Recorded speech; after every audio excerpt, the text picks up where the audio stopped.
All right, what is going on, everybody? How you doing? Welcome to another episode of Talking Buffalo, your weekday daily driver for Buffalo Sports Talk and more. My name is Patrick Moran. Thank you to everyone out there, as always, for watching, for listening, however you consume the show. I appreciate you all very much. Also, shout out to our sponsor, of course, Sunny Reds 1841 Abbott Road, just minutes down the street from Highmark Stadium. All right. Podcast side, this is our Monday episode, of course. Video, we are actually live here. As usual, I got my buttons here all screwed up, man. Joe from Queens, of course, joining me for our staple Sunday night video live show. What's going on? A couple people in the chat want to know what the hell's going on. Computer issues with Joe from Queens. No, that's a lie. It's mostly because we wanted to watch White Lotus because we just started it the last season, and I was like, I need to finish this episode, which I did not finish it. This is what happens when you have to. Didn't finish it? No, we didn't finish it because, and here's my beer, which is gonna be. I'll get into it in a second, but yeah, we didn't finish it, and I was like, I felt bad because it was not a thunderous. Pat was like, oh yeah, we can do this, don't worry. It was, well, we got people in the audience, what chat people want to come on here and blah blah blah, and I was like, but it's fine. And I'm like, ugh. And I was like, can this please end? Because it was one of those things when you watch an HBO show, they have like the after the credits like documentary about that episode. So I'm like, well, maybe it's less, and it wasn't less than I thought it was going to be. And I was like, so I stopped right at 9:05. Then I had computer issues. So, yeah. So it's a combination. Not lying.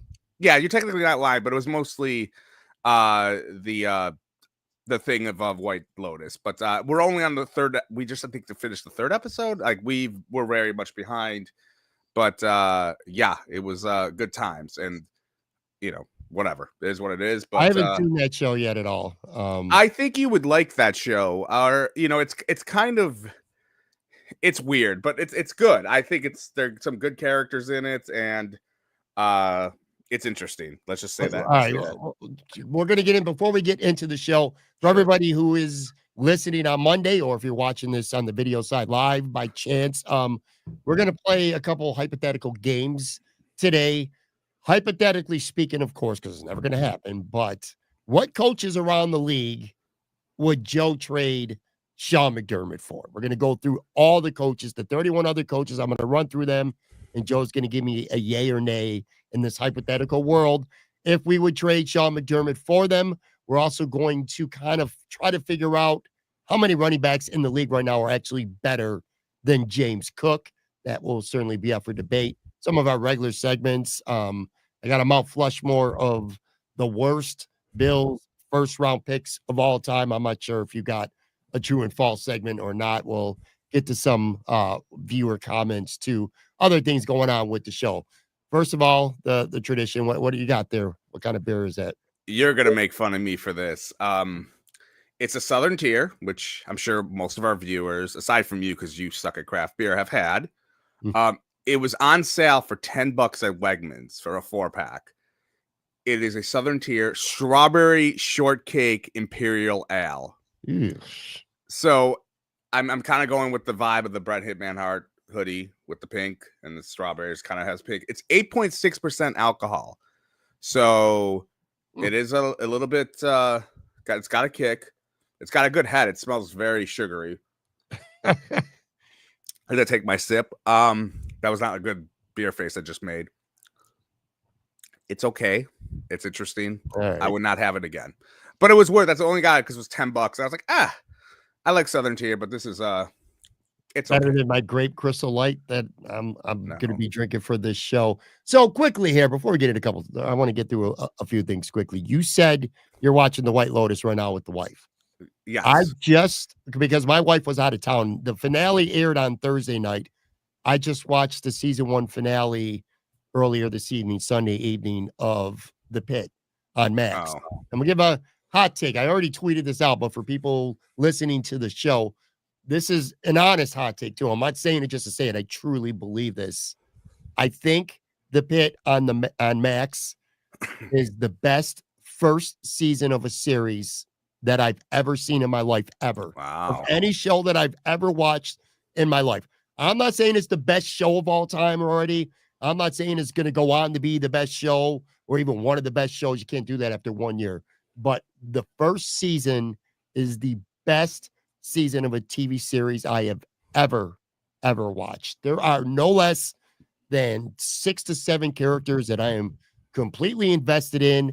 I'm not going to give any spoilers away because it literally just got done airing, but it's a medical drama. It takes place in Pittsburgh in a hospital.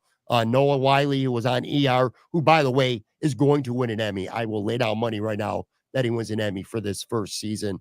It just takes place over the course. It's like 24, like every episode is an hour. It was 15 episodes. It just wrapped the first season, and it was incredible. I mean, goddamn, really. Yeah, I cannot recommend enough. I usually don't like recommending things because then they suck and they come back at you and say that you suck for recommending something. I That's mean, you suck, period, without that, but sure. sure, but I'm just telling you, dude, it was absolutely phenomenal.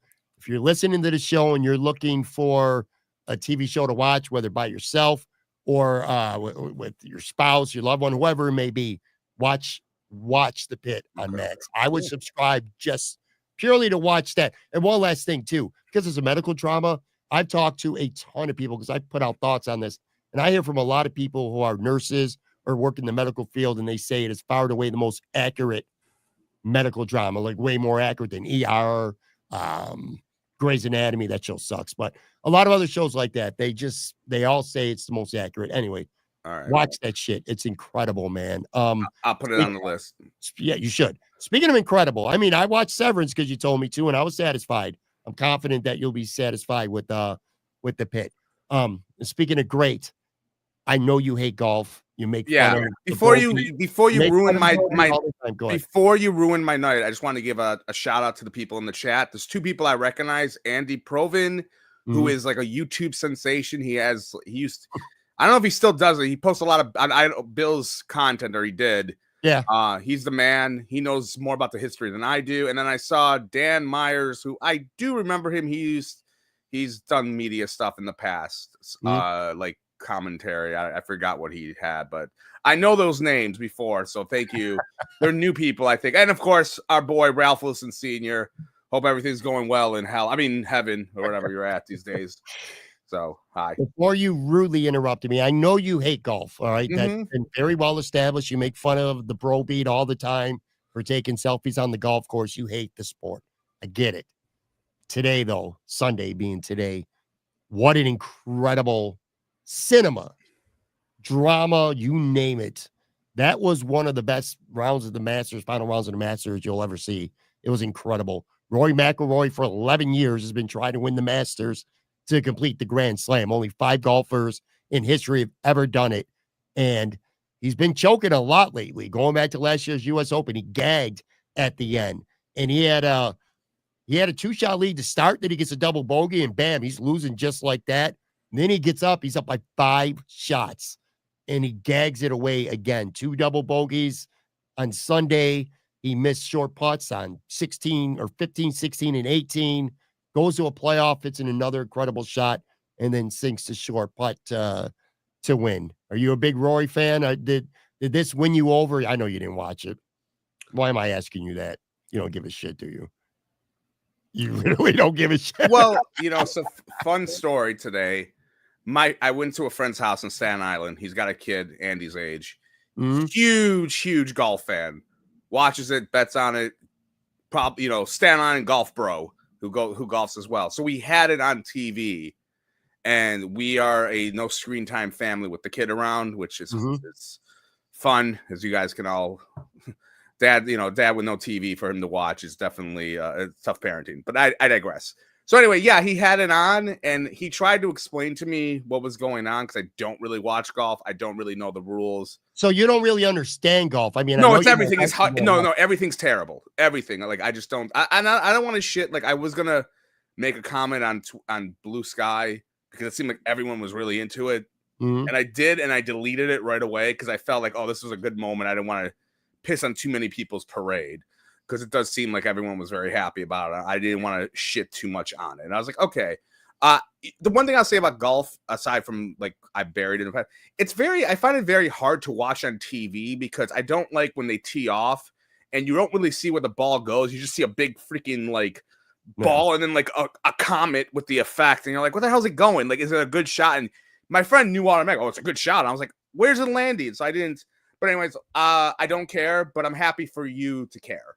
So it's just that's how I got it. Hardcore golf fans will watch any tournament, but a lot of them for the casual fan is definitely boring. But this Sunday was an exception. I went to Doc Sullivan's and I had some what we'll generously call mediocre wings. You know what? Average to mediocre wings. Look, shout out. I mean, I love Doc Sullivan's. I'm not trying to diss them, but I said this on Facebook, man. You put out opinions, and if enough people follow you or put some stock into them, you can't lie to people. Okay. And the wings are just average. Anyway, that's not my point. People were going nuts at the bar watching golf. Every time Rory would hit a great shot or miss a putt, it was wild. But let's get off golf because I want to get to the meat and potatoes. You know what I want to talk about real quick, and then you can end it? I want to talk about your drinking day yesterday because, spoiler, I won't show this, but Patrick, as I call him sometimes, and my wife makes fun of me for calling him Patrick, you posted a giant tray of shots yesterday, which I kind of want to show it on the video side, and I'm going to see everyone on the video side. Look at this is what Pat posted yesterday. And I said that man is going to have a 5-alarm hangover. Pat, explain this. I'd rather hear this than the golf tales of bros gone past. I went to an afternoon diaper party. Look at that. Look at those. We were at a diaper party, which is kind of a new thing to me, man. I didn't know diaper parties were a thing, but they are. Generally, I guess apparently now, for the most part, girls have the baby shower. Now guys have diaper parties. Yeah. Anyway, we had Sunny Reds, our sponsor of this show, actually. Wow. And there was a group 5 or 6 of us that were just drinking a lot. I don't know what to tell you. Day drink is the best. It was afternoon drinking. My night was done by 10:30. My ass was home. But yeah, we were putting away lots of shots, getting ready to celebrate my buddy bringing a baby into this world. Kind of almost like a stag. It's like kind of a no. I know. Shout out to my guy Phil, by the way, who's having the kid. Drinks, shots, it was gambling, like last time to go to the casino before the baby's born, all that shit. It kind of feels like a stag. It's like your last rites, your last everything. You know what I mean? I've never been the one, but my friend around the same, he had his baby like 6 months before mine had one. I didn't go to it, but yeah, you got a bunch of free diapers. And I thought about having it and I didn't. And I kind of, the price of diapers, I'm like, shit, I should have had like a week long. I should have had a diaper party in Queens and a diaper party in Buffalo. But yeah, I never heard of it when my it's a newer thing. Yeah, it's a newer thing. My youngest is 22. I did it, but I had never even literally heard of it. It's kind of like Florida, where most people, when I lived there, I'd mention beef on weck. They're like, what the fuck is even a beef on weck, man? But yeah, it was a good time, man. It was a good time, but I went to bed early enough, ate, took some aspirin. So the hangover for Sunday morning, 6.2. Could have been a lot worse if I didn't take care of myself before bed. All right, let's get into this right now. Again, hypothetical for fun. It's just not that much shit to talk about other than the draft. And I'm not saying you don't like the draft. You like the draft, but you're not prospect. I know everything about the draft. I study the prospects all the time. I just don't tell people about it. Yeah, I keep that to myself, and I'm not going to continue to keep that to yourself, because today we're going to talk about head coaches. And Sean McDermott, to me, is one of the more polarizing figures in all of Buffalo sports over the last 7-8 years, because you could look at it one of two ways. You could look at him as the guy who really took a franchise that floundered, playoff drought 17 years, and he instilled some discipline and culture and character and good football coaching into this team, and they've been to the playoffs pretty much every year except for one during his tenure. They've won 5 straight, I think it is now, division titles. They've been in the AFC Championship game twice. There's a lot to love about Sean McDermott. His win percentage is great. Then there's the other side of it. He's the head coach that many people see as the guy who can't get the Bills over the hump. Some people see him as the guy who he could be an overrated coach. The Bills don't get to the Super Bowl. Some people directly blame Sean McDermott as much, if not more than anything else, as the reason why the Bills can't get over the hump. What we're going to do I'm going to go division by division. I'm going to name each head coach. So there's 31 other head coaches. You're going to give me a yay or nay if in our hypothetical world, if the Bills, if you could trade Sean McDermott for this coach, would you? So before we get to that, though, let me ask you this, and it'll kind of give away maybe what you're thinking going into this exercise. But just explain the good and the bad of Sean McDermott. Where does he fall in your eyes right now? I like Sean McDermott as a CEO. I don't think he is as like this. He knows defense, but like we've had some issues with his defenses in the past. But I feel like he's become a better CEO in terms of he's very aggressive on offense with play calling. I know there's times when I'll get to that a little bit where he's been a little icy, but he's not very conservative, which you kind of tend to believe a defensive player or defensive coach can be. I think it's very good for what he does. If there's some issues I have, I still think he believes too much in his defense, and that goes into we need to put assets into the defense, money, draft picks, high capital. Trust me, it's you go from 2017 to today. I think it's like 2-1 probably how much he spent on defense versus offense. He needs to build his defense, which I'm not a fan of. I think the worst part is for him is in those close games, they somehow always they find a way to lose in like very crazy ways, which some of them aren't his fault, but he is a part of that. 13 seconds, etc. And just there's moments where you're just right there knocking on the door, like very, very Marty Schottenheimer-esque, which wasn't all Marty's fault. It was just your wrong place, wrong time kind of thing. But I think the thing that's best is he's a CEO type. I think he's gotten better with the whole management of a lot of compartments in terms of it. I don't figure him as like the defensive guru guy. I think of him as more of a CEO type that is letting things come. Like the offense has been great under a defensive guy. You don't have that often, to be honest with you. Okay, going into this exercise, my quick thought is this. I, generally speaking, think he is a really good coach. I think he has kept his team together, keeps the bullshit out, and they win a lot of games. They win the games that you're supposed to. Good teams beat teams that they're supposed to. A lot of these teams that end up being pretenders, like the Miami Dolphins, for example, every year. They'll run over teams early in the season. It gets late in the season, things get tough. And even when they're playing teams they're supposed to beat, they find a way to lose those games. So that's the good. The bad is this. To me, it's especially one thing, and I'll never, ever get over the 2021, the 13-second game. That's the season where Sean McDermott directly cost the Bills an opportunity to go to the Super Bowl. He's the sole reason why they lost that football game. Straight up.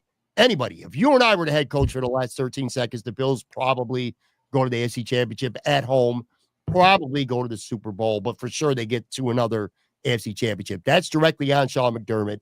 It was the worst final 13 seconds of coaching maybe in NFL history. So I'm always going to use, until they win a Super Bowl, that's always going to resonate with me.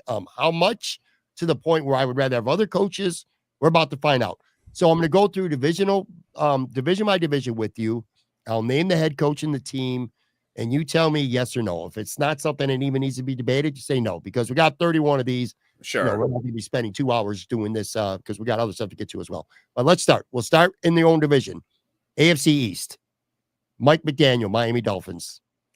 2 years ago, I would have thought about it when he had like a really hot start and he was the offensive guru, but now, no. Yeah, I agree 100%. That would be a fucking disaster. The shine is worn off on him. Yeah, it's bad. Artsy-fartsy coach. Mike Vrabel, new coach, New England Patriots.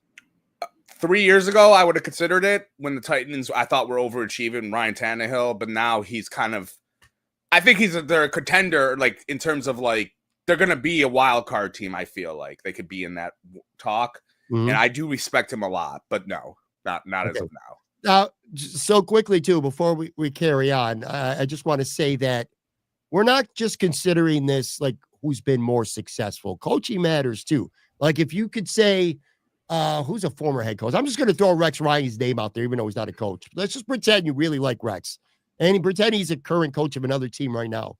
And you could say, well, they haven't won shit with Rex Ryan in Jacksonville, but if he coached this team, I think he'd be the guy who could get him over the hump. So that matters as well. So I just want to put Sure. that in. If he was the Bills coach as it currently stand, would I take that over Sean McDermott? Correct. Gotcha. The same thing we did last week with Mahomes, with Josh Allen, when we were like, you could trade Josh Allen for anyone besides Mahomes, and you wanted Daniels, and I took Lamar. Yeah, perfect. Right. Gotcha. All right, Okay. Aaron Glenn, brand new coach, first time coach, New York Jets. No. All right, let's move to the AFC North. This is a loaded division with coaches. Let's start with we'll start with the Browns. No. Kevin Stefanski for Cleveland Browns. I cannot believe that guy is a 2-time coach of the year. Like, completely. You want to be pissed off about Lamar Jackson being a 2-time MVP? I think all your anger should be at that of Stefanski being coach of the year twice. Give me a fucking break. That's fair. All right. This is the one I know this is going to be a polarized one because people have strong opinions on this. Pittsburgh Steelers, Mike Tomlin. I'm going to say no, but I'll say this about Tomlin. I think his game management's not great.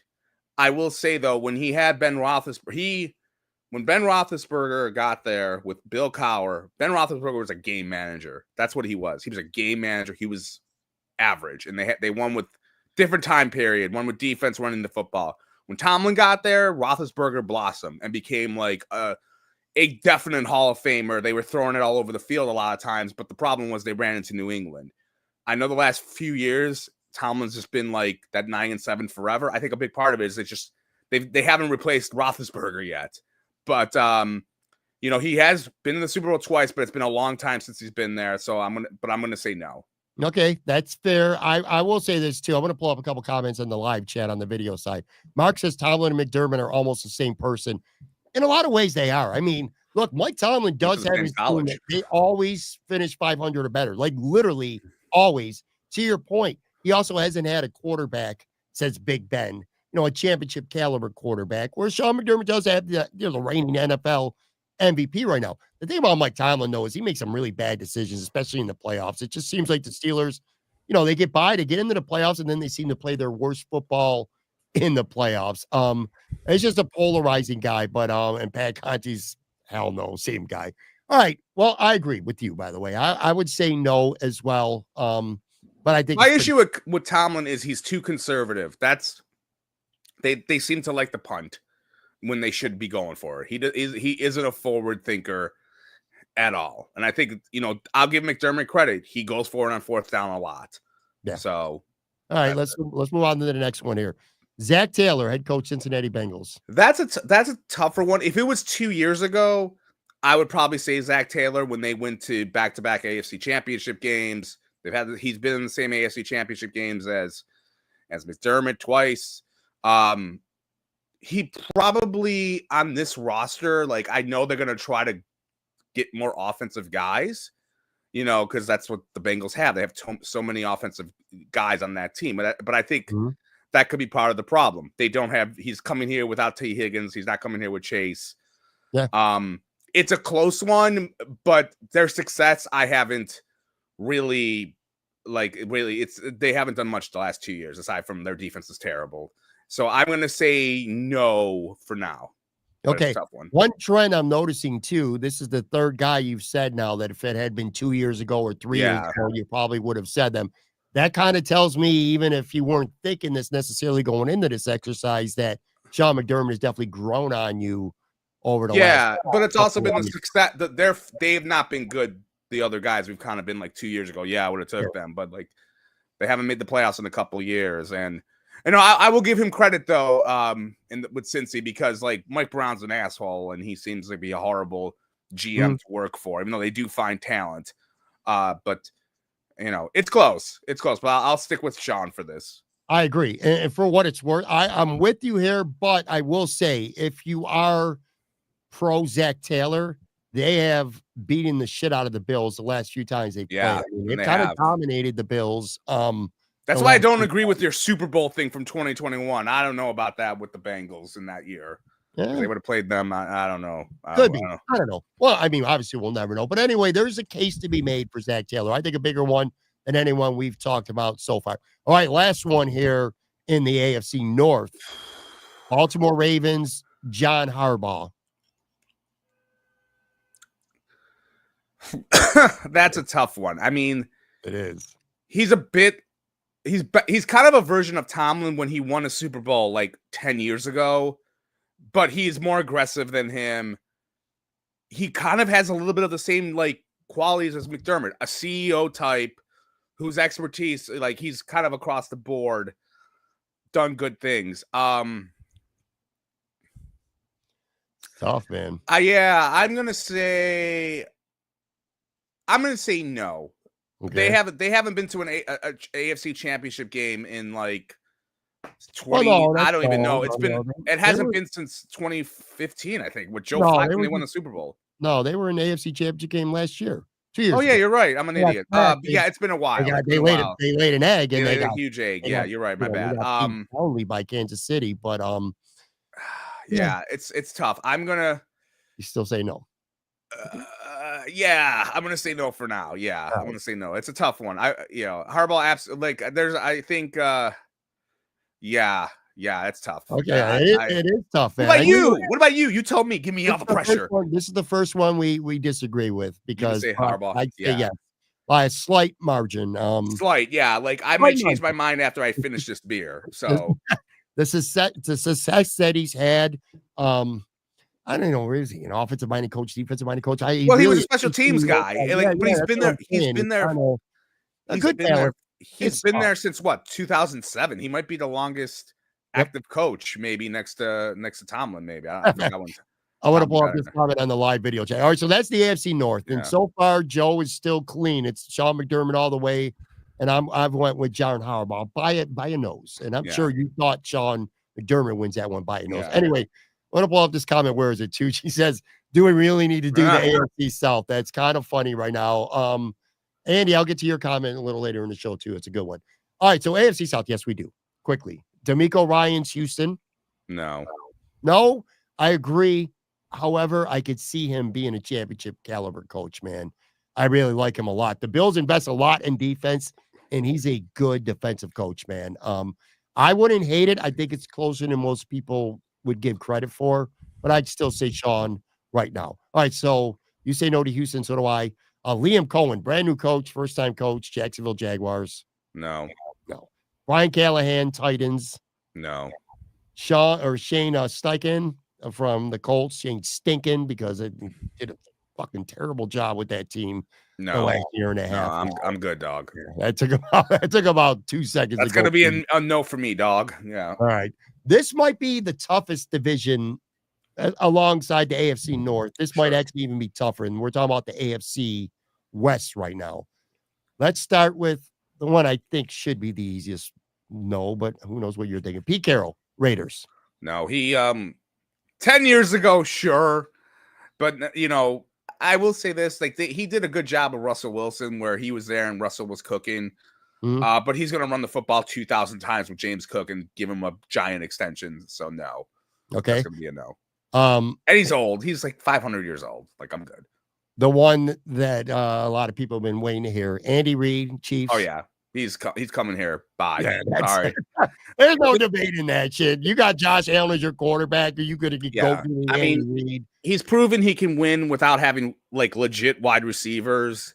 And that's kind of where he would come here with the Bills. Like the Bills don't have like a bunch of number one wide receivers. He'd come here. He'd bring in a defensive guru who is like a recycled head coach probably because he's not going to care. He's going to be like, yeah, come over here. Go coach like Spagnoli is. The only thing I would say, like, if you wanted me to play like devil, and obviously, look, he's owned the Bills in the playoffs. What are you going to say to that? If there's anything against him, age could be a factor. Like he's not a young kid anymore. Like, and then like I have to think like you only got like maybe 5 more years. You got to figure this shit out. But I'm saying like McDermott's still a young, right? But McDermott's still a young guy. But yes, I'm taking Andy Reid. What about you, Patrick? And Andy Probit in the chat said Pete Carroll was the Bills DB coach in 1984. That is true. That team was terrible. Back-to-back 2-14 seasons in 84, 85. Oh, it's a yes, dude. It's a no-brainer. This is the first absolute no-brainer for me. I mean, what are we doing here? If you say you'd rather have Sean McDermott than Andy Reid. I just saw the comment. His cholesterol is against him. Patrick over here, Conti. That's a good one. Fat shaming Andy Reid. How rude. All right, here's one. Sean Payton, Denver Broncos. Oh, no, he seems like a dick, and I'm good. Like, But, you know, I could see it like next year if the Broncos really do well and Knicks is killing it and like they're like 12, 13 wins. Maybe I'll be like, but like, he seems like a dick. I'm gonna say yes for one Oh, reason. For one reason, and because of again, Bounty I don't Gate, know he'll if bring Greg Williams in. no, he needs a quarterback. Like Russell Wilson was cooked last year in Denver. He sucked. That's why Sure. Denver sucked. This year, he got a rookie quarterback. Look how good Bo Nix was as a rookie. He's won a Super Bowl before with the Saints. He had Drew Brees. Like, if you didn't have Josh Allen, I'd say no in a heartbeat. But you got an all-world quarterback, and I want head coaches that I think are going to get the most out of him. Now, how much more can you get from Josh Allen, considering he literally just won NFL MVP? Maybe Sean Payton gets more out of the receivers or the tight ends with Dalton Kincaid and Keon Coleman and those type of players. I think he could get more out of them than what Sean McDermott and Joe Brady do. So that's kind of why I would say yes to him. The one thing I'll say about him, his best quarterback is obviously Drew Brees. You could not have two more different quarterbacks than Drew Brees and Josh Allen. Agreed. Like Drew Brees is a classic timing route, West Coast offense. Josh Allen is not. Josh Allen is, I mean, he's accurate. Like he does do the dink and dunk, but he's got a rocket arm. I don't know how much that offense would work with Sean Payton. And also Sean Payton has a bit, I mean, look, I know he won a Super Bowl, but he's always been like that better version of Mike McCarthy. When Mike McCarthy was getting the Packers to the AFC NFC Championship all the time and they would lose. Like they're kind of like the same to me a little bit. McCarthy and Sean Payton, they both had Super Bowls, but then they always would lose in the playoffs and like the championship game, and then they couldn't get into the Super Bowl. So all right. So again, we're disagreeing on that. I don't feel great about that one though. And again, I think a lot of people, 50% of the people would say definitely not. All right, one more in that division. Jim Harbaugh, Chargers. I was a big Jim Harbaugh guy with San Fran. Because he turned that program around fast when the 49ers were terrible. But here, no, he's going to make the Bills run 5,000 times, and I don't want that, so I'm good. You're definitely not a fan of running the football. No. That's been well-known, documented for years. All right, so we're doing the AFC. We're going to take on the video side. We're literally going to be back in about 4 seconds. Audio side, we'll be back in just a few.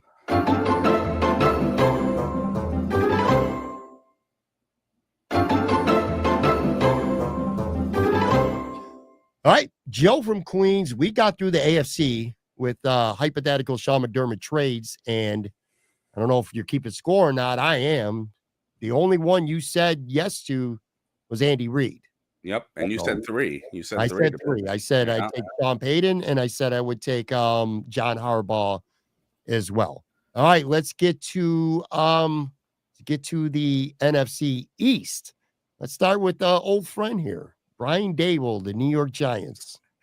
I probably had some hot takes from like 3 years ago when they won the division, the Giants, about Dable on Twitter. But that's going to be a no for me. Oh, man.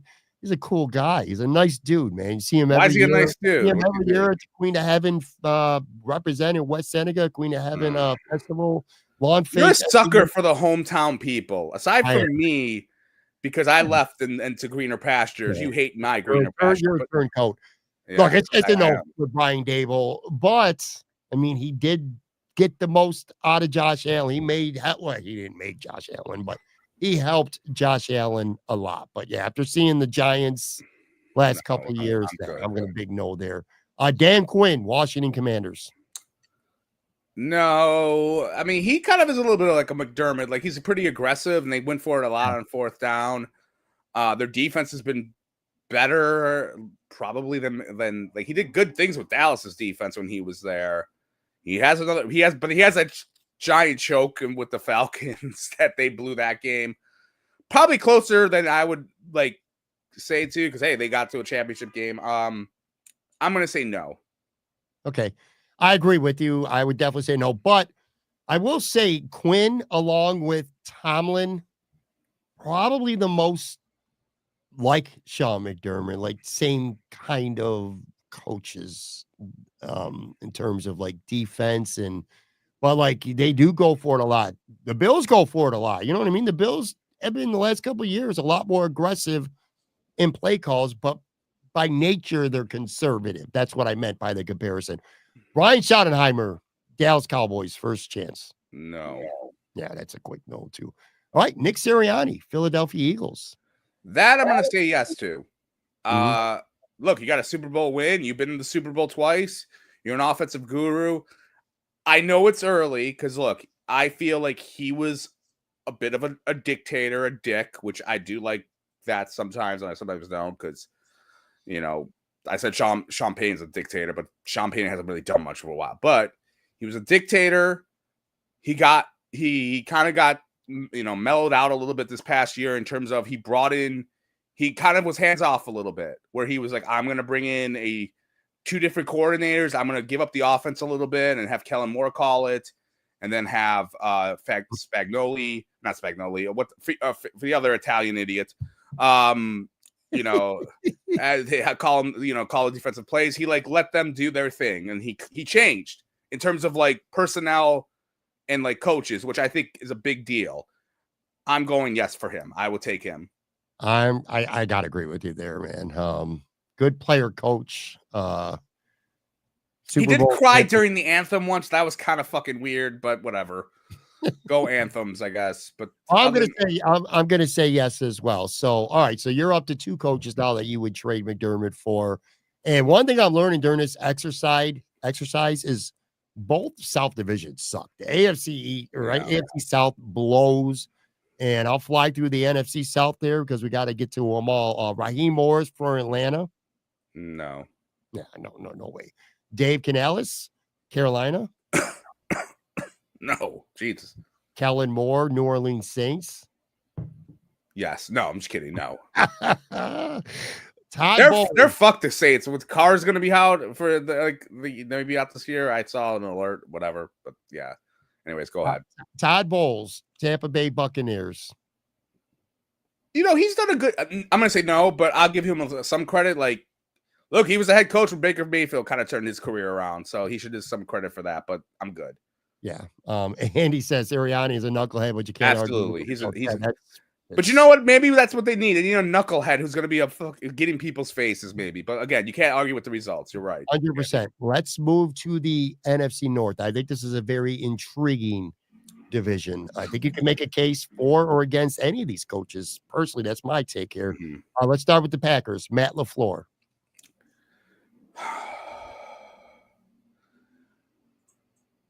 I mean, he's an offensive guy. Yep. He did go to the NFC Championship with Rodgers once. He's done great things with Jordan Love. But they've underachieved in the playoffs, I kind of feel. Yeah.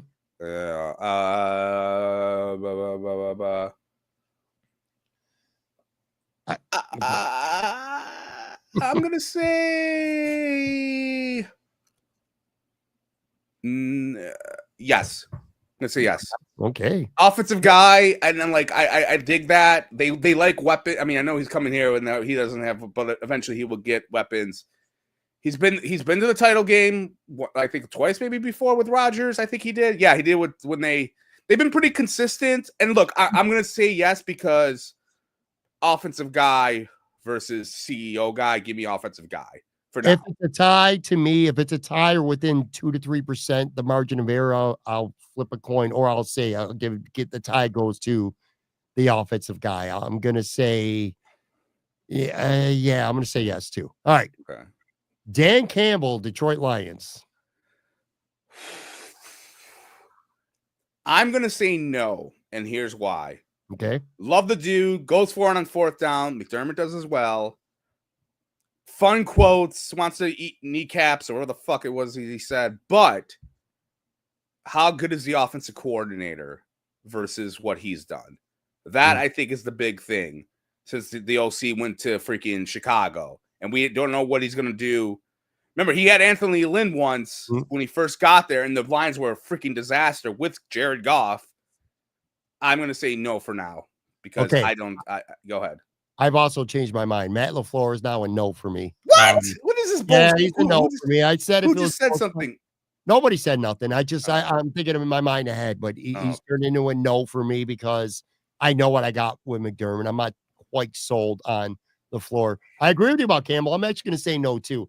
Dude loves to talk, though. He's a fun quote. He's Rex Ryan, but he's better than Rex Ryan. You know what I mean? He's a great quote, a gutsy dude. But, yeah, man, they've kind of fallen apart. Now, injuries had a lot to do with it this past year, too. They got decimated, but the Lions have kind of fallen apart in the playoffs under his watch 2 straight years. So I'm going to say no. Kevin O'Connell, Minnesota Vikings. That's going to be a no. Like, on the surface, look, he's done well in the regular season with Kirk Cousins. Like, what, they won 13 games. They beat the Bills in that fucking fluky game. And then Darnold, he turned him around and made him great. But they've been awful in the playoffs. So that's a no for me. It's a no for me, too, but it could become a yes, like, down the road. Also realize he does have Jefferson, too. Like, he's coming here with Shakir. Sure. They got a good – Minnesota's got a talented football team, man. They just need good quarterbacking, and they got it last year, and that's why they were good. All right, last one in this division. Brand new coach, Chicago Bears, Ben Johnson. No, but I'm curious to see how he's going to do there. He's got weapons. We'll see how the Dan Campbell, Ben Johnson thing is going to be very interesting coming up this season in terms of who was really the mastermind behind there. This guys. This is going to be my most controversial one, but I'm actually going to say yes. I would. I would. What I've watched the Detroit Lions become offensively, and he has a lot to do with it, man. I still say the Bills lack creativity when it matters most. Like that Chiefs game last year in the playoffs, Greg Rizzo straight up said that Kansas City was throwing shit at him that they never saw. They weren't prepared for it on film. Conversely, when all the chips are in, I feel like the Bills are too conservative on offense. Not to say they didn't have success in the playoffs offensively, but give me a couple more wrinkles. Why him but not Matt LaFleur? But LaFleur, I think Ben Johnson can become one of the best coaches. He might be the next Andy Reid. I could see him in that vein. I just think he's that. But why crap on LaFleur? Why say no to LaFleur? I'm not on LaFleur. I'm just saying why though.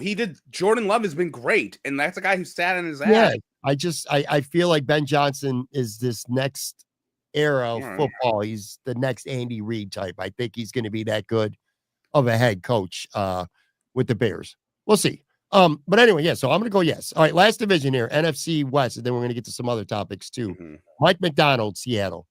No. Jonathan Gannon, Arizona. No. Kyle Shanahan, San Francisco. That's an interesting one. I mean, here's a guy, 2 Super Bowls, kind of a prick. A little bit like McDermott, where I feel like he runs a lot more of like the personnel department than is let on. If you listen to Ty Dunn, it's funny with Ty Dunn, like the common denominator is Ty's been very critical of both McDermott and Shanahan. He's been very critical of him in terms of how he runs the ship over there. I'm going to say yes. Okay. I'll take that. Yeah, I'll take him. Look, he's been in the Super Bowl twice. Did it with fucking Garoppolo and Brock Purdy. Like, yeah. I'm taking Shanahan. I'm taking it, even though he's a dick and it could go into it's definitely a higher risk, I feel, because he could come here and be a fucking psycho, and he might be. But yeah, I'm thinking of like that offense with like a lot of like bootlegs, which they love to run, and like the running game, I think would even be better, which is kind of weird because I hate the running game. But I'm gonna say yes to Shanahan. I'm with you there. Last one here. Oh, cool. Sean McVay, Rams. Oh yeah, that's a yes. That's a yes. It's an easy yes for me. Yes, I mean that's a guy who's how many coaches have gone to the Super Bowl with 2 different quarterbacks within like 4 years? Yeah. Did it with Goff. He did it with Stafford. They were supposed to implode and go through salary cap jail for the rest of their lives, and they went through it for 1 year where everyone got hurt. And they should have beat the Eagles in the playoffs last year. They almost beat them on the road in freaking snowy conditions. Yeah, this is in McVay's almost maybe even a bigger easy yes than Andy Reid because of his age. You know what I mean? Like I said, Andy Reid's in the twilight now.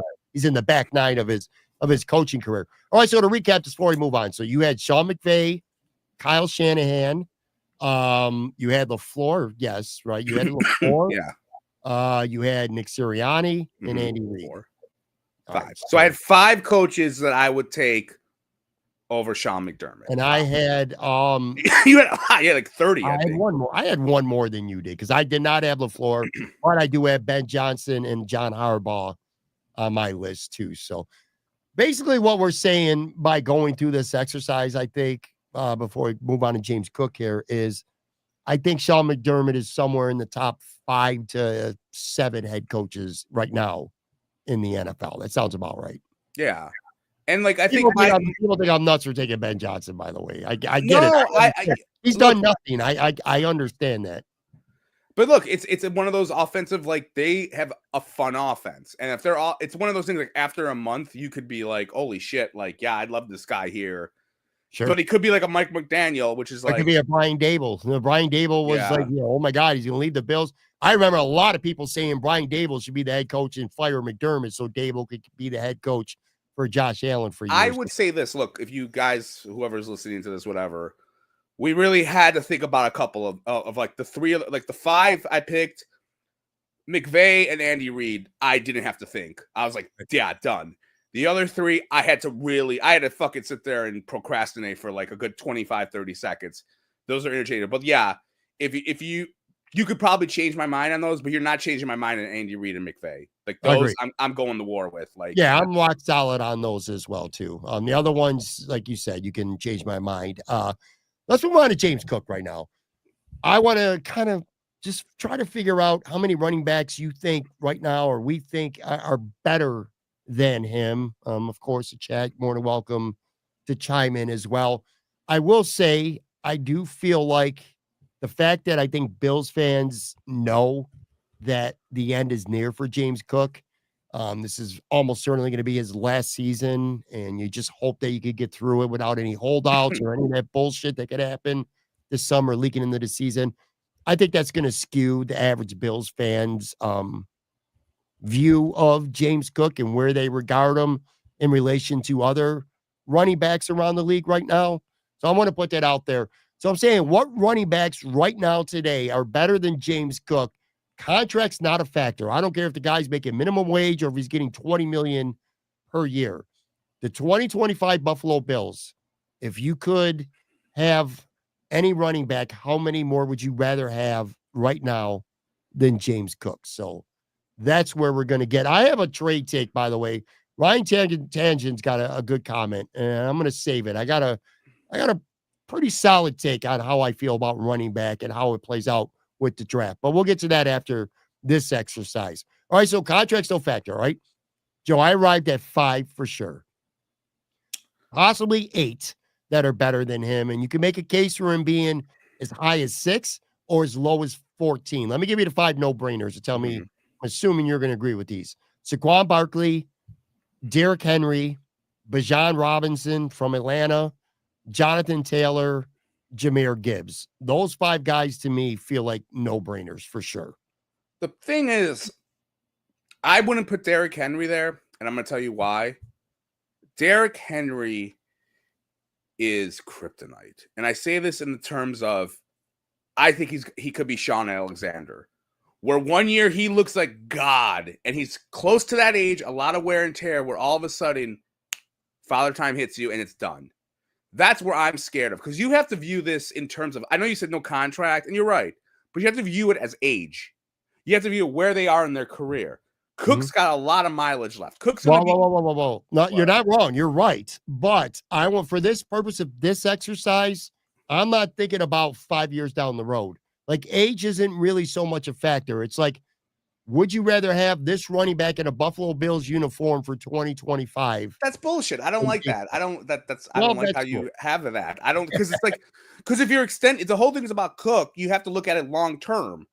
Like, yeah, if I have to switch him out, like, yeah, like 6, 7 guys, but I'm looking at them like, well, I wouldn't even have Henry one of my top 2 or 3 tiers in if that was going to be the case, because he's only got a little. Well, that's what makes it a more interesting debate, because it's like, well, who's better? Because you have to look at the mileage. He's going to be gone from Buffalo almost certainly after this season, so I'm not thinking long term. It's almost kind of like the trade with the McDermott idea, but all right. Yeah, more for this year. So I say those 5 guys, all right, and then I got 4 where I probably would take them before James Cook, but I'm not 100% about that. Josh Jacobs, Kyren Williams from the Rams, Joe Mixon from the Bengals, or no, actually, my bad, Houston now. and Christian McCaffrey. And the only reason why Christian McCaffrey is not on the top 5 list for sure is because motherfucker always gets hurt. And he's probably going to get hurt. You know, he had that one healthy season 2 years ago, but he gets hurt way too much. If Christian McCaffrey's on your roster, you better hope Ty Johnson and Ray Davis are ready to play some football because they're probably going to get some starts because the dude's going to get hurt. That's the only reason why I have him on the probable list and not the for sure list. Sounds about right. Those guys, right? Around the same level. Yeah, I would put Williams a little bit higher because he's an all-purpose back. And look, if you want me, if I'm going to trade Cook off the team for 1 year, I want a guy who's going to do both well. And Williams can catch. He's a great catch, guy out of the backfield. He does a lot of things for the Rams. I have him in fantasy, and he's been kicking ass for me for 2 years now.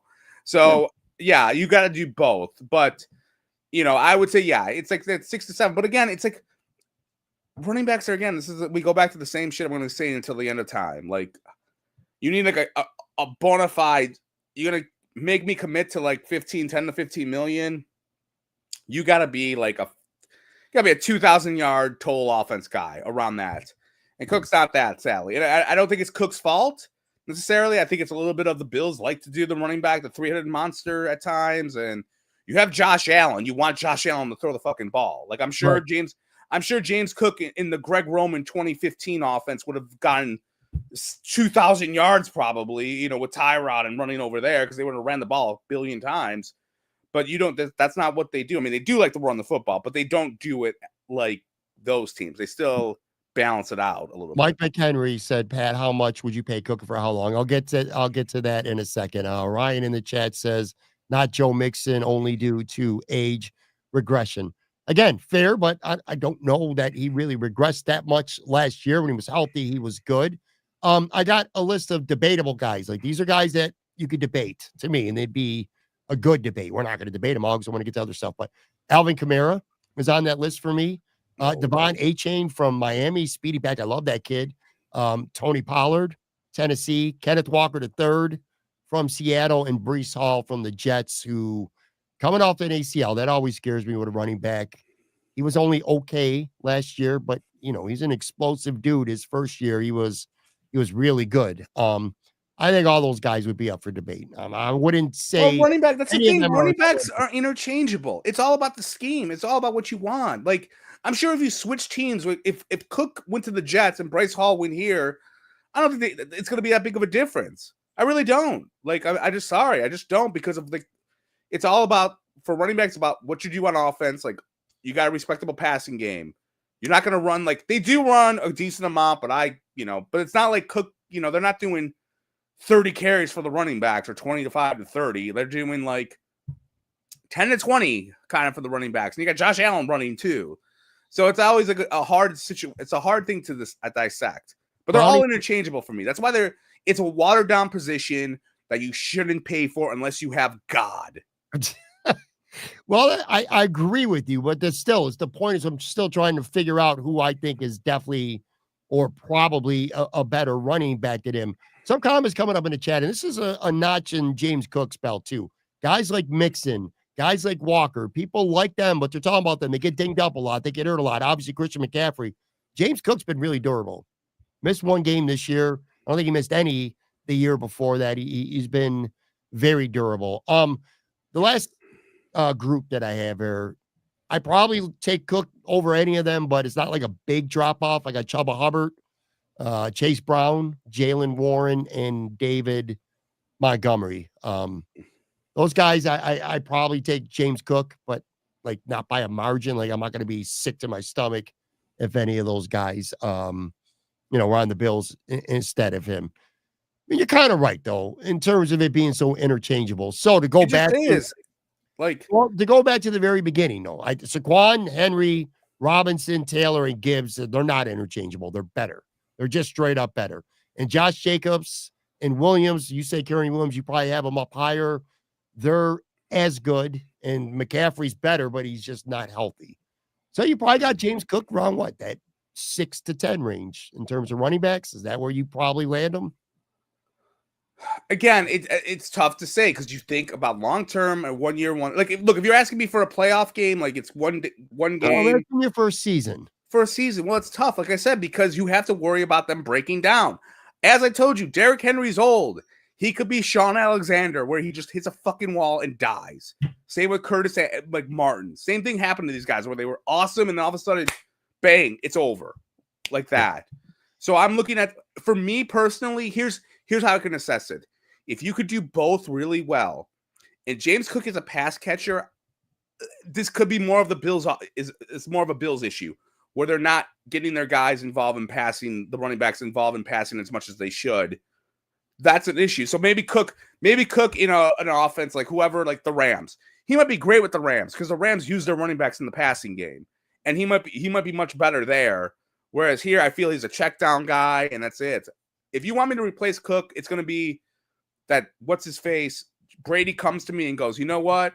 We're going to use our running back more in the passing game. He's going to be like Bryant Westbrook or whatever, where he's going to be like, he's going to do both very equally. Then I'm like, yeah, give me that guy. Cause I still, like I said, I want more pass catchers. I want more weapons in the passing game. That's what you do. That's the only guy I'm switching. So I'm switching. I'm looking at whoever has caught the ball more, which Derrick Henry hasn't really, to be honest with you. And I'm going at to who are the pass catchers who can give me 1,000-yard rushing and give me like 700 yards, like 600 yards fucking receiving or something like that. Pulling that number out of my ass, obviously. So the thing I learned from this specific exercise is, number one, I still have them somewhere between 6 and 10. Number two, you are probably not the right person to do this exercise with, just because you don't have a value on running backs for the most part outside of the top. I do have a. What do you want me to lie? You just said they're interchangeable, and they are. Everyone agrees with me in the chat. You're the only buffoon who doesn't agree with that. You want to pay Cook all this money because, I don't know, he fucking licks wings. Whoa. Who said I'm going to pay James Cook? You want to pay Cook all this money? You do. All right, you're the only guy on the Bills fucking X on Elon's fucking site that always is like, I think fans are underestimating James Cook. They are. Okay, so you're a fan of him. So that means, and everyone's like, no, because their running backs are interchangeable. Now you pissed me off. Because you're trying to say I wasn't the good guy to do that. James Cook signed a 4-year extension right now. The opinions of a lot of Bills fans would change. So easily interchangeable, this and that. I guarantee you, if he was under contract for the next 4 years, that opinion would change with a lot of people. Yeah, I keep saying it. Go back and watch the film. He's more than just a fucking dime a dozen interchangeable running back. Go back and watch the games. Let me ask you this. If they drafted let's just say they traded Cook for a 3rd rounder and they got a 2nd rounder in, like they got a running back in the 2nd round with one of their 2 picks. You don't think that 2nd running back is going to be as good in the 2nd round? No, I don't, because I think James Cook is one of the better running backs in the NFL. I don't think he's just interchangeable. So no, I don't. It depends who is your backup. If it's Ty Johnson, I agree with you. But if it's someone that you draft, okay, but we're doing Ray Davis. Okay, dipshit. I don't think they're going to come in if they got rid of Cook. I don't think they would run with Ty Johnson and Ray. I think they would make a trade, or they would draft a guy in the 2nd round or something like that who would be better than that. Don't give me this. I don't fucking, because I think, I can't do this debate. I just did the debate. I would take Barkley. I would take Williams. I would take guys who can pass more. What's that fucking a problem? Because you want Derrick Henry to run for 2,000 yards and fucking we're going to be like the fucking Josh Allen would throw 10 times a game? Fuck you. Yeah. Sorry. it's the beer. A lot of people have been asking tonight in the chat, just overall, what would you pay James Cook? The answer is, I don't know, and it doesn't matter, because they're not going to pay James Cook. This is going to be James Cook. Why don't you put a fucking number on it, bro? What if it was 10 million? I pay him? I would pay him a contract that on the surface looked like what he wants. 15 million. I would pay him a contract that when you look at the window dressing, it looks like 3 years, 45 million. In reality, it's 2 years, and he probably gets about 23, 24 of that guaranteed. That's what I would do. I don't think the Bills are doing that. I think the Bills are going to let him play out this year, and then they're going to move on. So that's my prediction. And I also want to drop a take here, because I've seen a lot, and I mean a lot of people saying the Bills are going to draft a running back this year. No, they're not. I'm here to tell you, I'm going to bang this table for the next 11 days for the draft, whatever the fuck it is. For the next 11 days, I'm going to bang this table every single show. The Bills are not drafting a running back anywhere before, say, round 5, unless they trade James Cook. Unless they trade James Cook. If they don't trade him, and newsflash, I don't think they're going to trade him. I say there's a 5% chance they trade him. But so assuming they don't trade him, I'm telling you now, stop looking at the day 2 running backs because the Bills ain't taking one. And I'm going to tell you why. You want to know why? It's I'm very here. simple. If you want to use logic and don't overthink it, it's really simple. The Bills have 3 tailbacks: James Cook, Ty Johnson, Ray Davis. None of them are getting cut. None of them. Okay? You go draft a running back in round 3 because you're thinking about Cook leaving after this year, or round 4. Guess what? You better roster him on the 53. Are you going to carry 4 running backs on your 53-man roster because you want a developmental guy in the middle of the draft, the 3rd to 5th, 4th round, whatever it may be? No, you don't. And the guy's probably not going to even have any special teams value either. So they're not going to draft a running back because they're not going to roster 4 tailbacks on the 53-man roster unless they trade James Cook. So if they're not trading James Cook, they're not taking a running back unless it's like a project guy in the 6th round or something like that. They're not drafting a running back because you can't just tuck him away on the roster. If they try to sneak him to the practice squad, somebody will claim him. A 5th round guy, somebody's going to put a claim in on him. I'm going to disagree with that, and I'm going to tell you why. How? Oh, because unlike you, I do research, and you only just pull it out of your ass, or you copy what fucking Eric Turner said. Or no, that's a Patrick Moran exclusive take. I've heard no one else. Congratulations. Oh, congratulations. You're welcome. I'm going to tell you this example. Why? 2023, or was it 22? One of those years. They had James Cook. They had Zach Moss. They had Devin Singletary on the roster. And they also had, I think they had like a veteran guy too. They had 4 running backs on the roster. A guy like Latavius Murray could get cut the next day. I'm talking, they got 3 running backs. Cook, but they had a bunch. They had Singletary. None of those guys pat, let's go back to 2022. My bad. I think I got the years mixed up. I have been drinking. They had Moss, Singletary. And then they drafted Cook, and they had a veteran guy. But they had a veteran guy who was someone fucking. Let me Google this. Go kiss someone's ass right now while I'm going to. They did not have a veteran guy, and if they did, it was nobody. It was nobody. No, I think then 4 running backs. You're not going to carry 4 tailbacks. Pat, in 2023, I don't think anyone would have had them drafting a running back in the 2nd round when they had Singletary and they had Moss. Agreed. They did, but hold on, they did because Singletary was going to be a free agent, just like your boy Cook is going to be a free agent. Yes, but James Cook was for the future, but he was the 3rd running back. Find me the 4th running back. I want to know who the 4th running back was that got rostered, whatever year it was. Okay, I'm looking for this. Bills 2022 roster. All right, I'm looking this up, prick. Okay, Latavius Murray. Yeah, that 2022. Oh, wait, I'm wrong. Okay, you know what? I'm a jerk off. My bad, people. This is great podcasting right here. Okay, hold on. Okay, I'm here. I'm here right now. All right. Okay, I got it already. 2022 regular season. I'm going to. All right, it was 2022 regular season. All right, you may have. It was Singletary, Cook, Moss, and Duke Johnson. Are you going to consider Duke Johnson a fucking roster lock? Didn't they cut someone? Well, Naheem Hines was on the team. Oh no, he got traded for. But no, they had Cook though. But I'm saying they had Cook. They had 3 running backs. Then it was a 3-headed monster running back, and then I think they had a veteran. But I think Zach Moss got hurt that year as well. By the way, no, Moss got traded. Moss went to fucking for Naheem Hines. For Naheem Hines, that's my point. But they had 3 running backs still. I mean, I know they got 3 now. They're not adding a 4th. There was a veteran guy. They had a veteran guy that they cut. I'm looking at the stats. There was some other guy they had. Wasn't it like TJ Sheldon or someone? Well, then he got cut because again, that's a dispensable, easy cut. My point is this: James Cook, Ty Johnson, Ray Davis. There is 0 chance any of them are getting cut. Look, 0. They have been dicks to running backs, making them pay their dues. I mean.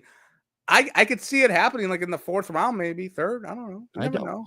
Well, if it does, then you're saying Tywan Jones might have been one of those guys. So that was another running back. So they had 4 running backs that year because they always had Tywan. Reggie Gilliam's another running back too. No, it's not. Tywan was a fucking running back, bro. Why are you changing the rules? Basically, what you're telling me right now is that you think there's a good chance the Bills are going to roster 4 running backs this year, 4 tailbacks this year, because they're going to have to.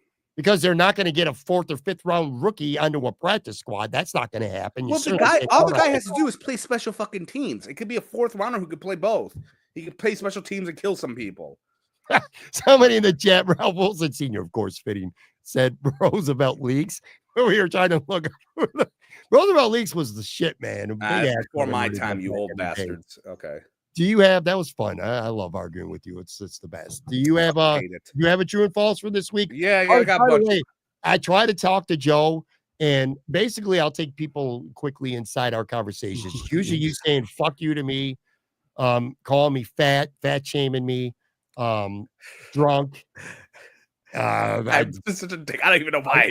I throw ideas at you, and then you piss on them, and then you throw shit at me. I find whoever Pat's angry at, and I like Pat's not friends with Tone Pucks anymore, and I always try to make fun of. I'm always like, Tone Pucks is a god amongst us, and I just do that to piss him off because I know he's on the outs with him.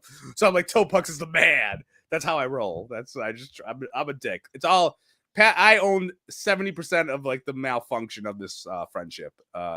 Pat owns like the other 30 because he's an idiot. But other than that, like I definitely poke the bear, and I'm like, Greg Bell, another Bell blast from the past in the chat. And by the way, again, the Bills could trade, not to get back to that topic, but trading James Cook's not impossible. I'm just saying, if they're drafted, put it this way, if the Bills use one of their 2 fours out of running back, you might want to look for James Cook possibly getting dealt later in the day. That's all I'm saying. All right, true or false? You got a segment? Yes, I do. Okay. All right. So this is true and false, everyone. Everyone in the chat, when I say this true or false, please say true or false. Like, play along with us just for shits and giggles sake. Okay, this is a Bills take. Since you don't let me talk about the draft because I'm not a draft expert, allegedly, even though I could be if you paid me. Literally, every week you tell me what you prefer to talk about. You never say the draft. I literally told your punk ass on Friday, give me like 5 players that you want to talk about. I will do the research. I will go on YouTube like everyone else does and watch their fucking highlights and pretend to be an expert. And I'll pretend that everything's great. And I know what's I looked at the Texas wide receiver. I don't like him. He doesn't look that fast. I don't like him. Whatever his name is. Okay. Anyways. Okay. Keeping with the draft. Yep. True or false, everyone in the chat. The Bills have 10 draft picks this season coming up in the draft. And the Bills will use 8 of those picks on actual players. So they will have 8 selections in this draft. True or false? I think that's true. Okay. I think they'll take it. I think they'll draft 8. I could see them trading a pick or 2, maybe. Well, you already have. Yeah, they're do 2. So you have them trading 2 picks. So yep. I say yes, true. Okay, interesting. All right. So does everybody literally in the chat too, by the way. True. Okay. I'm going to say false because I think they're going to trade a lot of picks because that's what they do, and they're going to do that. I think they're going to have 7. They're going to have 6 players. That's it. 6. Count it. Own it. All right. Next question. The best character on The Sopranos who isn't Tony Soprano is Paulie Walnuts.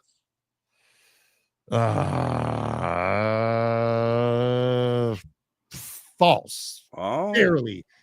I like Silvio, and he's fucking unintentionally, he's so unintentionally funny. Just fucking Silvio. Yeah, but he has incredible comedic timing. Like he's not funny that often, but he's got comedic timing. The scene where he whacks Adriana was awesome too, man. You just did a spoiler. Someone just says Ryan Tongan hasn't watched The Sopranos. You just ruined that fucking scene for him. Good job. A 20-year spoiler, buddy. Way to go. I'm sorry. I can't say nothing after 20 years of the show being That's aired. bull. I'm going to say true. Paulie Walnuts was a national treasure. Paulie Walnuts at least had episodes about him. Where Silvio, can you recall a Silvio episode where he had a side quest? He never did anything. He just was like, that's all. Well, you get who's the Parmesan cheese? That's all he did.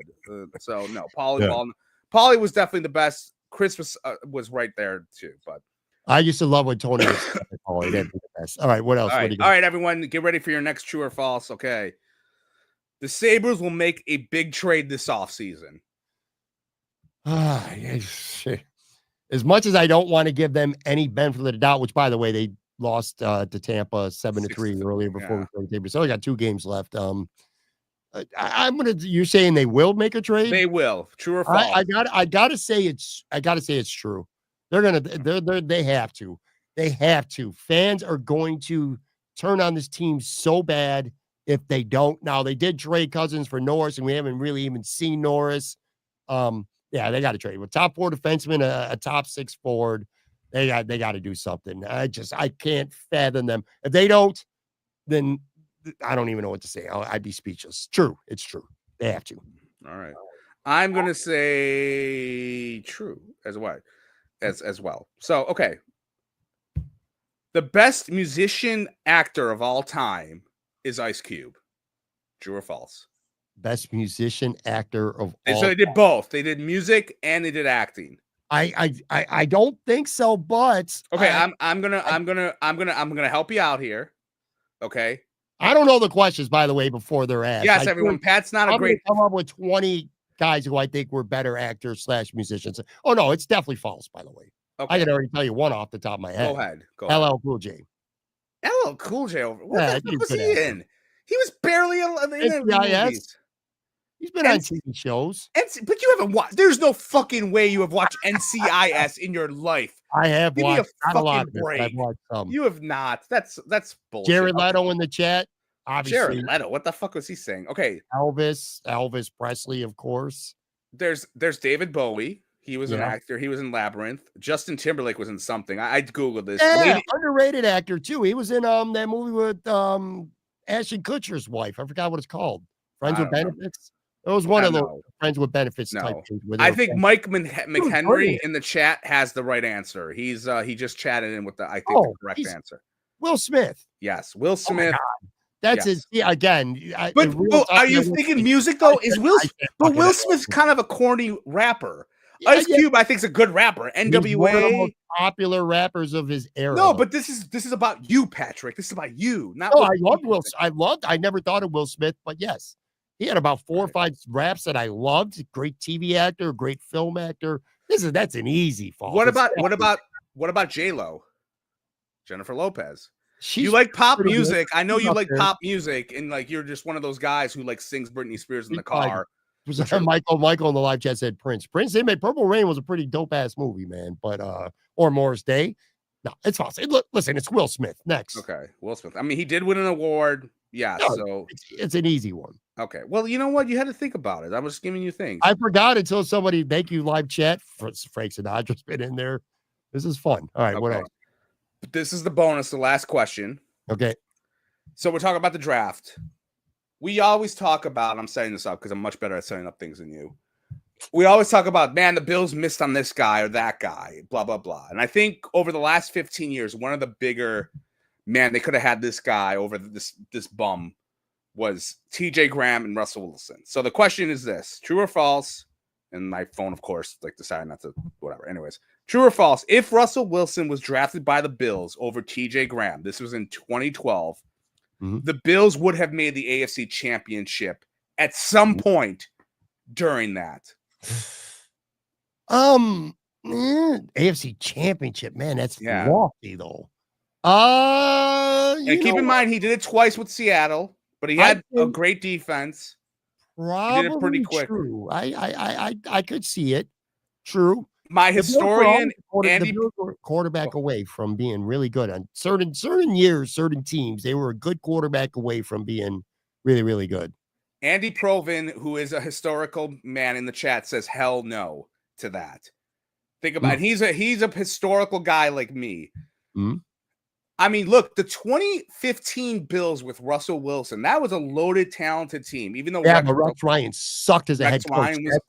That's where I get stuck because I think he sucked as a coach. Okay, so you're saying true or what would you say? You said true. I said true, but I'm not married to saying true. My first thought was there were a couple seasons where, but if you're not even good enough to be in the playoffs, you got to. Well, think about 2014. 2014, the Bills defense was awesome. That was when like everyone had like 10 sacks and it was Jim Schwartz.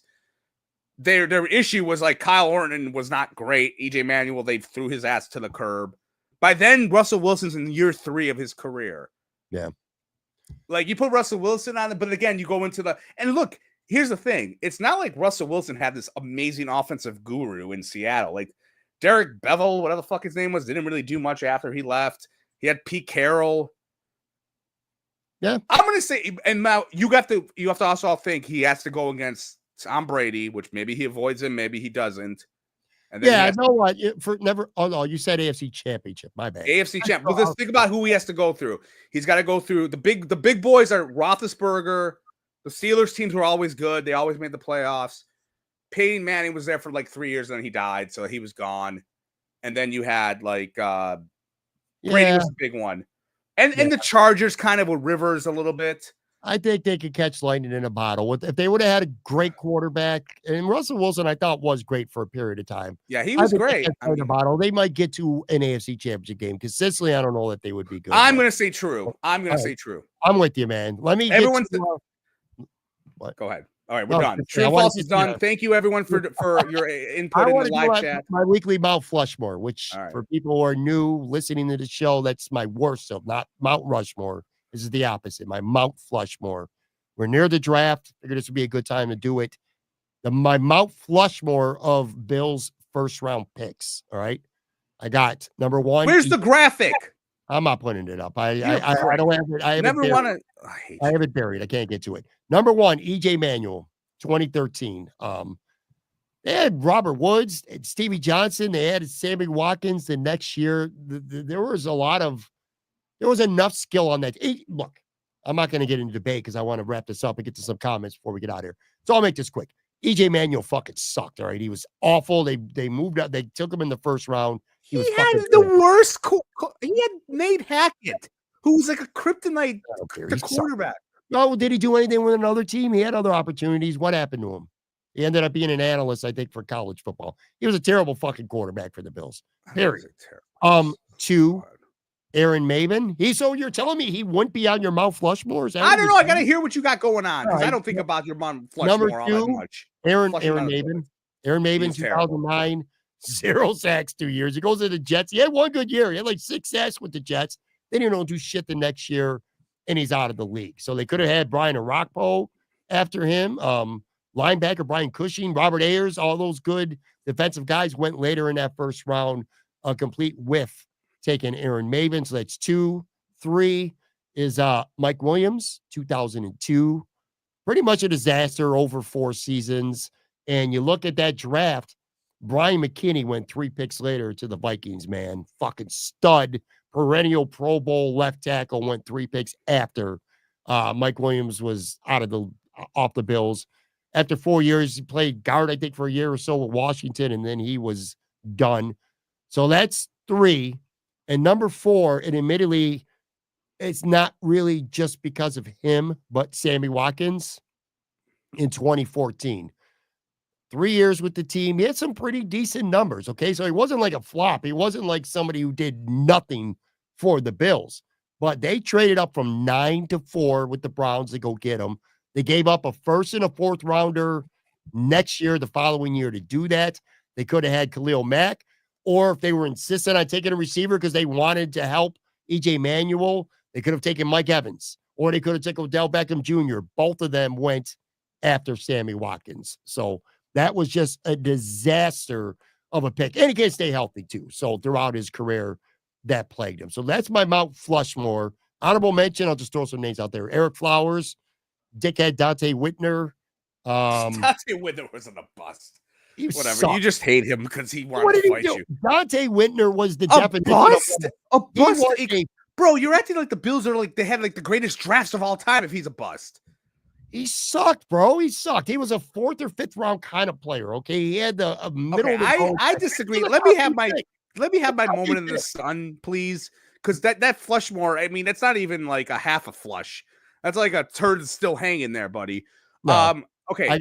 Can I finish? Yeah, go ahead, buddy. Sure. It's all your Eric show. Flowers, I'm just here. Dante Whitner, Tony Hunter, 1983. Perry Tuttle, 1982. You want to go way back to guys most people have never even heard of, but Phil Dokes, Tom Rudd. John McCargo was a disaster. They traded up to get him. He was brutal. Thankfully, they got Kyle Williams that year. Kind of reminds me of the Kyer Elam, Christian Benford dynamic there. But name me one of those 4 that aren't on your Mount Flushmore. Okay, Sammy Watkins is because Sammy Watkins did have a couple 1,000-yard seasons. So get the fuck out of there with that. When you look at that trade, this is why I get annoyed at like people like you. the Cleveland Browns got their pick or whatever the hell it was. The guy that they drafted was out of the league in 3 years. So it wasn't like as devastating as everyone made it out to be. Okay, the problem with Sammy Watkins was he got hurt here because Rex Ryan's an idiot. And he was great here. You just shitted on EJ Manuel. He got 1,000 yards with EJ Manuel and Kyle fucking Orton throwing him the fucking football. Or he was close to that. Actually, no, Doug Marrone fucked him over. But like, no, he's not on the Mount Rushmore. Dude, they traded to the top. He was a first. To get him. They gave up a first-round pick. He had 1,000-year season. But that's not his fault. That is not his fault that they gave up a bunch. To say he's a bust mushroom, that's ridiculous. I'm not talking about necessarily the player. I said the pick. That was a disaster. It wasn't. Don't draft a wide receiver if fucking EJ Manuel's your quarterback. No one at that time. Everyone, look, I did a thing on this where you couldn't. I did a piece back in the old Buffalo Wednesdays where it's like you couldn't blame them. Sammy Watkins going into that draft, he was touted as like the best wide receiver in like a generation. And then everyone else loved him. I was okay, but he had 1,000 yards. That's not a bust, bro. That's not his. That's if he had like 40 yards and he died. He played 8 games the next season and then he got traded. No. Yes, that's bullshit. What happened. Get the fuck out of here with that. First off, they got a second rounder for him, and that even got used. It wasn't like he was a complete bust. And I bet you if he had stayed, maybe he would have got better numbers. He got hurt. And like, look, he won a Super Bowl with the fucking Chiefs. You know, talk to anyone who watched the Chiefs closely. He was a big part of getting Tyreek Hill open all the fucking time. No, I cannot put him on the Mount Rushmore. F that. No, but like, I'll start with who I agree with, which isn't that many. Aaron Maben, I definitely agree with. That guy was terrible. He fucking didn't play hardly at all. I'm putting JP Lossman on there. That guy fucking you want to be pissed off about trading up for someone? JP can be on there. They traded up to get that guy, and like they fucking like they could have had Aaron Rodgers the next year. They panicked.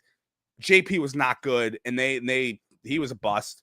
I look at it this way. I look at who the player was in terms of how much he did for you, and more so than like, oh, well, he was supposed to be the franchise quarterback or whatever the fuck. Like, yeah, EJ Manuel, I guess I could agree with that. But, you know, Eric Flowers was terrible. Like, he was awful. He was worse than EJ Manuel. Like, he didn't get on the field. At least EJ had he had things working against him. Whereas Eric Flowers, he was fucking awful and he sucked. So my Flushmore, and then Mike Williams, I'll say this, and I know if I don't know if our historian guy left. Mike Williams, honest to God, he was not bad for the first 3-4 years of his career, and then he got terrible. He was. That's a fact. They could have taken a perennial Pro Bowl tackle, and instead you're acting like McKinney was going to the Hall of Fame. He was very solid. They should have got him, but he wasn't going to the Hall of Fame. No. You're crazy. I'll give you Sammy Watkins on the account that he had 1,000-yard season. Okay, fine. I'll put him on there. Well, okay. Mike Williams, I will absolutely die on that hill. But I'm just saying, there's not have a serious Mount Flushmore and not have the 4th overall pick. Okay, fine. He's on there. You're right. Okay, my Flushmore, because I agree, is JP, EJ, Flower. Wait, no, not EJ. No, JP, Maben, Mike Williams, Eric Flowers. That's my Flushmore. Those guys could not play at all. I just don't know how you can't have EJ. How do you not have EJ Manuel? Because EJ had Nate Hackett. He lost his job after 10. So what? Look, what do you mean? So what? So what? I don't care. Okay, but who you think JP's? You think JP Lossman is better than EJ Manuel? No, I should. What do I think? What? Do you think JP? Because it seems like you disagree with who? Who do you want me to take off my Mount Flushmore? There's 4 guys. I can't put fucking a 5th guy on there. I know Trump wants to be on Mount Rushmore, but I can't put a 5th guy on there. So who am I taking out? I just gave you JP. Do you want JP up? You think EJ was better than JP? JP. I think they both should be on there actually.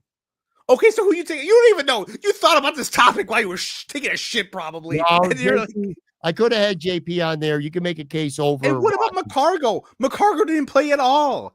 Because that's what I'm looking at. You're looking at the fame.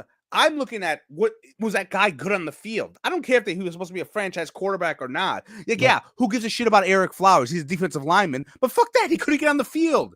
Let me get to a couple comments here as we get off the air. Mark said, I don't give a fuck about AFC East t-shirts. That was basically going back to the beginning of the show, what we were talking about. Sean McDermott, his team wins. They get to the playoffs. They win the AFC East. Yeah, I agree, man. Again, in the first year winning the AFC East, we run the or Beast of the East or whatever the fuck. That was cool, but that shit's old now and it means nothing. Ralph Wilson Sr. Pat needed a diaper after all those shots. Yeah, exactly. He probably thought about this topic. Oh, JP Losman. Oh, yeah, him. I'm going to be honest with you. I'll give you a confession. You didn't think about this at all. Confession. I don't usually admit. Well, I do admit to being wrong. I'll give you a confession. I forgot about JP Losman. He would have been on my Mount Flushmore. All right. Probably instead of Watkins. I still think Watkins was an absolutely disaster of Disaster a pick. is saying a lot. All right, it is. All right. It's saying a lot. He had no fucking help here. Andy said a Harbaugh for McDermott trade seems like as big a wash as possible. Maybe. Good point, though. Mark says McDermott's fall is meddling with the offense too much and valuing average, washed-up vets. That's got DeMar. That's a DeMar Hamlin tweet right there. I've ever seen one. Or Dane Jackson. Well, meddling with the offense. Tweet. I definitely agree with that. Like, I think them becoming a running team is more him because he loves his defense and he wants to give his defense every possible like chance to succeed. Like, so I can kind of agree with that part. And vets, I don't know. Maybe next week we'll figure out like a vet guys that needed to get the hell out of here quicker. Let me get to a couple more of these. Michael Carliso says, "Can we have Joe do a field?" I didn't eat much today. Live. I haven't eaten a bigger meal since like 12 o'clock today. So 8.6 fucking percent. Yeah. Ryan says, "Trade James Cook if you can get a second." They're not going to get a second for him. I'd be stunned if that happened. Would you do a second and a fifth, and you get a fourth rounder in return? Yeah. Or not, but like, or no, you have to send out like a fourth rounder. So it would be James Cook and a fourth for a second. Probably, but, and again, we're out of time, so I don't want to get into this debate. We'll shelf it. But what I will say is for a second, yes, probably, but I still maintain if you trade James Cook, your on-field product in 2025 is lesser than, and that's just how I feel because I think James Cook is one of the better running backs in the league. Anyway, so what else do we got? Mike McHenry, who is going to pay Cook $15 million a year? Somebody's going to pay him $15 million a year. The cap keeps going up. A team that really needs a running back badly, somebody will pay him, assuming he stays healthy and has another year. If he plays like he did this year or last year, this year, somebody's going to fork that up. Salaries are always going up. The end. That's how it always is. Mark says, "I'm only here for the Mac Hollins funeral." We will have a Mac Hollins funeral. We'll at least have a segment of that on some part of it. Wait, what the hell's happening? Please don't tell me I'm on that show for that. Yeah, you are. We're going to eulogize Mac Hollins' career with the Buffalo Bills. Oh my God. Yeah, I'll be needing 2 of these fucking beers for that. Big Papa Bill says, "I love it when Joe gets all worked up. Best part of the show." It's not my best part of the show. It's not Pat's highlight of the week. Michael Carliso, I drywall Whitner's house. He was an ass. I like that. I don't know if he's joking or not, but that just sounds something completely and utterly believable. Last one here, Big Papa Bill, because we're not going to be live. I'll get to that in a second, but Seth Rollins is beating Roman and Punk this week. Let's fucking go. You agree with that quickly here before we get off the air? I agree with that. Rollins needs a win. He hasn't had a big WrestleMania win in a while. I think he's going to win. I agree with that 100%. Heyman might have some factor in that. We'll wait and see. Next week, I want to let people know we're going to have a show. Joe will be on the podcast for next Monday on podcast form. We will have a video that drops at 9 p.m. on Sunday. However, it won't be live. We're going to pre-record it at some point. I don't know when, but we're going to pre-record that show because it is WrestleMania. You and I are both marks. We're going to be watching WrestleMania. I ain't trying to have a podcast live during that. And I know a lot of people make fun of that shit. I don't care. It's one of my favorite. Yeah. I love wrestling. Fuck yourselves. Yeah, exactly. Except my wife, because she makes fun of it, so I can't say her to go fuck herself. But everyone else can go fuck themselves. Yeah. So we will be having a show, and it will drop at 9 p.m. Sunday on Video Side Monday Morning Podcast. Just won't be live. There's going to be a busy week here at Talking Buffalo. Tomorrow's show, our third of 4 Bills mock drafts. Bruce Nolan from the Bruce Exclusive. Oh, the laziest podcaster in the world, the Bruce Exclusive. With his one show for 25 minutes, and he's the king. It's like, congrats, bro. I do more podcasting than that guy does, and I'm not even a podcaster. Yeah. Take that, Bruce. He's better Jim than Carrey or Dylan, whatever the fuck your real name he's is. better than you. But anyway, he will be doing a Bills mock draft with me tomorrow. Then on Wednesday, Matt Warren from SB Nation, who usually joins me on Wednesdays, he'll be on. And then for Thursday's show, I'm going to be live Wednesday night at Sunny Reds. Chris Trapasso and Nate Gary are both going to join me for that one. So we'll be live You're talking. gonna have to get 50 wings for that fucking encounter with those two. Neither of those guys have had wings from Sunny Reds before, so I'm actually looking forward to doing that show with them and getting. What night is this again? It'll be live on video 8 p.m. Wednesday, and then it'll be on podcast form Thursday morning. So yeah, that'll be fun. Why, you actually gonna watch? You gonna watch it? No, I didn't think so. No. All right, guys, thank you very much for Joe from Queens. We'll be back. Like I said, who did I say? Oh, Bruce Nelly coming up on the show tomorrow. I'll talk to you guys then.